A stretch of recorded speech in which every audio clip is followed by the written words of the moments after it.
Welcome to Collaborators, a video podcast that explores the art of songwriting and creativity and aims to inspire artists to get dirty. My name is Jake Decker, and I'm a singer-songwriter. Join me as I tour across the U.S. to share my music and learn from the artists I meet about their songs, their stories, and the wisdom they've gained along the way.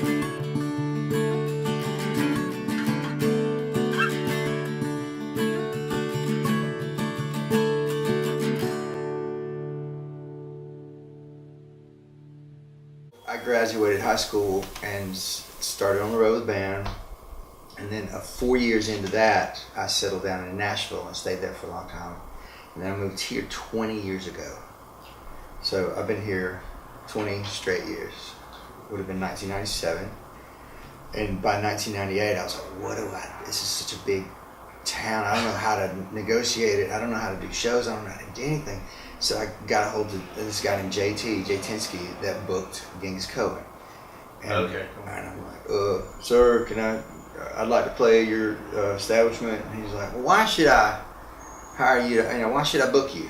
And like, I don't know how to even do that, I'm just a kid. And I'm like, well, I'm gonna work real hard, so I'm gonna do my best. Like I was applying for a job interview.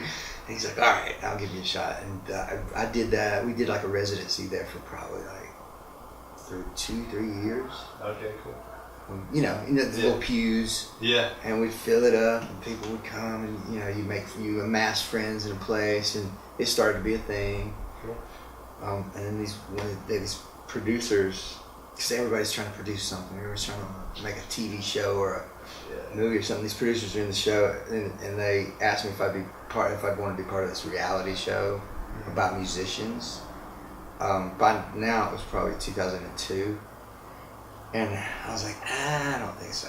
That just seems weird. And reality was not ubiquitous, and I was just like, I don't think so. And they kept pounding me, and I finally relented to do it because I found out that they were going to pay $1,000 a week, and I'm like, okay. It was actually Tracy Gershon. She was the head of, she worked at Sony Records in Nashville at the time. And the show was like a country music based type thing. So Tracy calls. She's Gina Gershon's sister. She just calls. She goes, Travis, Tracy Gershon, Sony Records. I'm like, hey Tracy. She goes, just do the fucking show. And I'm like, okay. But my integrity and all that. And she goes, we're going to pay you $1,000 a month. What are you doing right now? I'm like, tending bar. I make up upwards of $450 a week. She said, let's do it. So I did it, and it changed everything because on that show, another cast member was Miranda Lambert. She was 19, and we met and started writing. We wrote her first 3 albums together. A process for me, it's just developed over years of observing how a given song got written. I was like, well, how did that happen? Because usually when you finish something great, I don't know if you have this, but my first instinct is like, I'll never be able to pull that off again. This is awesome. Like, I'm never how did I do that? And then, you look at it for a while. And for me, it starts with, you just really got to it's either clearing your mind or priming the pump, however you want to think about it. But it takes about 2 hours for me to sometimes it's driving down to Palm Springs and just like an uninterrupted drive with the radio off and nothing to look at and nothing to think about and let things start to bubble up. Sometimes it's sitting with that guitar and finding something you haven't played before and doing that for 2 hours. But usually, and that's a rule of thumb for me, is it takes me 2 hours to really, if I'm really going to try to say something special, it won't start until 2 hours later. So that's discouraging for most people. Like the uninitiated songwriter or burgeoning songwriter is not going to want to just sit there like, it's like an hour and 15 minutes. I got 45 minutes to go before something shows up. It's hard, but I know myself now, and it's like I'm comfortable with it. Then once I'm in, it feels more like rubbing sand off of something, like off of a stone tablet. Like it's already there, and I'm just, okay, I see what that line is, and I see what it means, and how it's going to connect it down there. But you're slowly wiping the dust away until you see the whole thing. You're mostly not successful when you do it. You mostly it's not a success, but there's like one little nugget that you think, oh, just let's keep that, and years later you can come back to that thing and go, oh, I'm gonna write that today. And I've had a lot of success with that, just like holding those old ideas, and some of them expire, some of them are not timely anymore or whatever, but some are like just been waiting for you. There's a guy named Shane McAnally, and he's very famous now, gay dude. He's written 100+ cuts, hits with Miranda, also Kenny Chesney, just anybody. But he lived out here, and we lived out here at the same time, and he was just like trying to figure out what to do, just like all of us. And we wrote a little bit together, and we stayed friends because we were in the same circles. But he moved to Nashville. Finally, he was just like, I'm going to go and try to be part of this system. And Nashville has like a particular, it's almost like factory. It is a factory, whatever. And he was like, I'm going to do it. I'm going to sit down and do the 2 writes a day, 10 and 3. I'd go in, he'd spend 3 to 4 hours at 10 o'clock, have a lunch break, spend 3 or 4 hours at 3 o'clock. That's his whole day. He went in and did that every day, 5 days a week, for probably, 2 years, and went from just dreamer to like, first cut was Kenny Chesney, and then they just started rolling in, and now he's probably one of the most successful songwriters in Nashville. He's got production companies, he's doing all this stuff, and that's from the opposite of what we're talking about, just kind of having to let the thing come to you.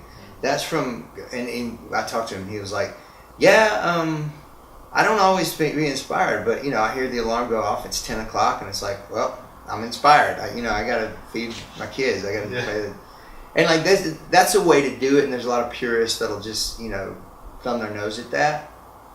But it gets the job done, and it's a volume business. Yeah. You gotta make a bunch of them. Mm-hmm. So I don't judge it. It's just that's not my particular thing. Mm-hmm. But that's the way, maybe we could be rich if we were doing that. Yeah. This would be the W Hotel. Right. Tell me about maybe a song that you had to really fight to write. Like, how did you overcome that? How did you see it full circle? There's a song that I started with Miranda a long time ago that I thought it would be awesome. It's a song called "You Gotta Stop Calling," and hopefully you can already know what it's about by just the title. But it's like, man, if it ever meant anything, I get it, it's over. But if it ever meant a thing to you, you've got to stop calling, because I've moved on and I'm doing another thing. So that idea was the greatest thing I'd ever thought of. And I came up with it maybe in 2004, 2005. And I just never found my way through to it. I'd work. And sometimes you overwork it, and it's just like, I'm ruining this. It's spoiling. And I left it for years. And then, I think last year, or maybe a year and a half ago, I was writing with this new guy named Charlie Worsham. And it just made sense all of a sudden. Just from the perspective of where he was coming from. It was a completely different thing. It made total sense. And we wrote it, and I love it. It's one of my favorite songs. What advice would you give a new songwriter? The advice that I would give a new songwriter would be the same thing for writing the one song.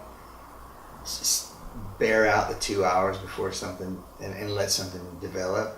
Same in your career. If you're 28, I moved here when I was 26. Nothing good happened. And by 26, I thought, I'm too old to be doing this. I was 26. But nothing good happened in my career, substantive. I'm not talking about getting the chance to play Genghis Khan. Nothing substantive, I could live off this, happened in my career until I was 32. So that's the age that everybody else that I knew were having kids, and they had already established their career. They were in their careers for 10 years by this point. And here I was getting my first little break at 32 years old.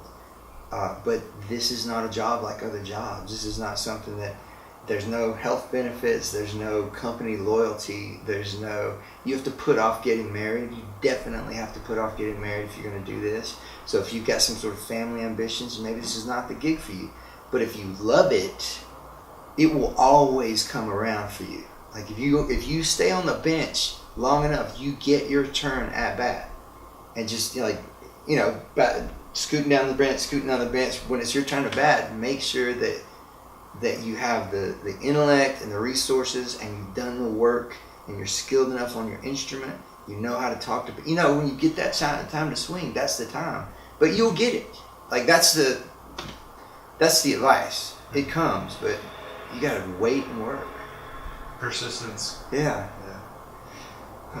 I wish that it had happened for me at 21. That would have been cool. I just, drunk all the time, but it just didn't happen like that. Another decade in the books. Yeah. Yeah. And so many of my friends, I know a lot of actors out here too, and they were 10 years overnight successes as well. Well, where did she come from? She's like, I don't know. I've been here at every audition for the last 10 years. I didn't come from anywhere. I've been right under your nose. Maybe it's the same story for anybody that wants to do something great and not mediocre. Mm-hmm. I have a friend, Wyatt Earp. That's his real name. Wyatt Earp and Jimmy Stewart. But he goes, Travis, he's got one of those older, wiser, deep voiced. He goes, only the mediocre are always at their best. I'm like, cool. I get it.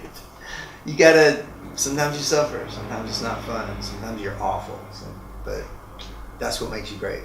The thing that I struggle with the most on live performances, like in between the songs when I'm telling stories or whatever. Sometimes I'll just kind of ramble, or I'm not good at the talking in between songs. I mean, and a lot of it's that. With bigger crowds, I'm great at it because I think I feed off the energy. It's like smaller crowds, and it's like a little awkward and don't know what to say. So, what advice would you give me? I have that same. When I was 28 and I was doing that show, I had the same. I was going through the same thing, and honestly, that's between the songs. I feel like are more important than the actual songs, because there's this moment of.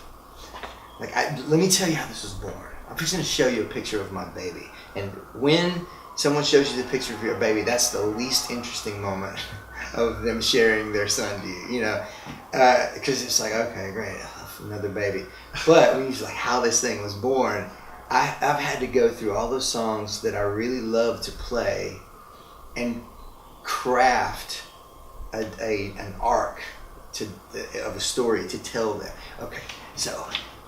When I was, for example, when I met my girl, this is one of the stories. I met my girl, and I thought to myself, we slept with each other on the first night, so whatever, that just happens.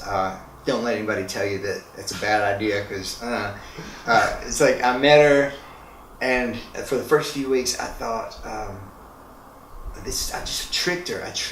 Like, it's not going to be long before she realizes, like, hey, well, this was a mistake. It's nice to meet you.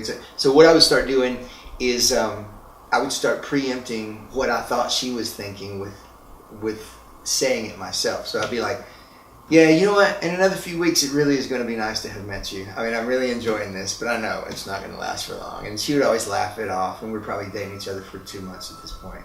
And so we had a weekend one night. I'm making my same jokes of like, hey, this is my temporary girl. Brittany, or I just wanted to lighten that eventual heartbreak that I knew was coming. And she stopped me, and she goes, "Hey, you've been doing it probably like 5 weeks now. Can we have one weekend of maybe it will?" And I was like, just all the armor fell off when she tells me that. Immediately, I write a song called "Maybe It Will," and I tell that story into that song, and it makes. Now I've got 6 minutes of awesomeness because people are like, "Oh my God, that was amazing." You just have to kind of craft, and make sure that you pick out the shit that's boring. I was sitting in a hotel room and I was trying to think of something to say. Nobody needs to know that. Mm-hmm. But find a bigger canvas to put yourself on. Like outside, you walk outside this courtyard and you're surrounded by palm trees in every direction. There's something you can do with that. That's cool. Mm-hmm. I don't know what, but yeah. Did that make any sense? Yeah, definitely makes sense. I make fun of my family, my Georgia backwards, conservative, scared family. I make fun of them. I make fun of my being Southern. There's a joke I make about when Miranda and I were sitting around. Being funny is important. But joke I make about me and Miranda sitting around trying to write a song, and we were like getting to know each other on the basis that we're both from small towns. She hadn't slept with her cousin, but we found other things that we had in common. Stuff like that always kills. People are like, oh, okay, yeah, and they want to hear the song.